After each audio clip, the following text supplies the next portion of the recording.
অনেক তো হলো বিভিন্ন ধরনের স্টার্টার ও কাবাবের গল্প। এইবার পালা মেন কোর্সের। তাই সবার প্রথমে নিয়ে নিয়েছিলাম ইয়া বড় সাইজের নরম গরম একদম তুলতুলে নান, আর তার সাথে এক পাশে ছিল চিকেন কষা, অপর দিকে ছিল মটন কষা। সবার প্রথমে আমার ফেভারিট চিকেন কষাটা দিয়ে কিন্তু ট্রাই করলাম। লাল লাল ঝালঝালি চিকেন কষাটা কিন্তু এক কথায় জাস্ট অসাম খেতে ছিল। আর তারপরে ছিল উপরি পাওনা বলতে পারো, আমার favourite leg piece. Chicken leg পিসটা যখন একটা কামড় বসালাম, বিশ্বাস করো মাংসের কোয়ালিটিটা জাস্ট অসাম ছিল। এবার পালা মটন কষার। তবে তোমরা তো জানোই ইদানিং আমি মটনটা একটু ইগনোর করেই চলছি, তাই শুধু একটু গ্রেভিটাই টেস্ট করলাম। গ্রেভিটাও এক কথায় কিন্তু বেশ ভালো ছিল।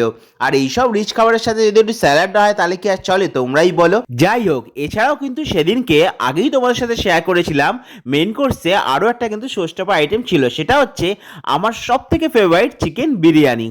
আর বিরিয়ানি বলে কথা, চামচ দিয়ে কি আর খেলে চলে বলো?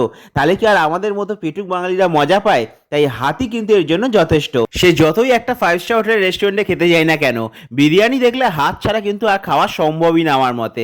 যাই হোক, আর দেরি না করে একটুখানি ঝুরঝুরে রাইস আর তার সাথে চিকেন আর একটু অনিয়ন দিয়ে মুখে পাচার করে দিলাম।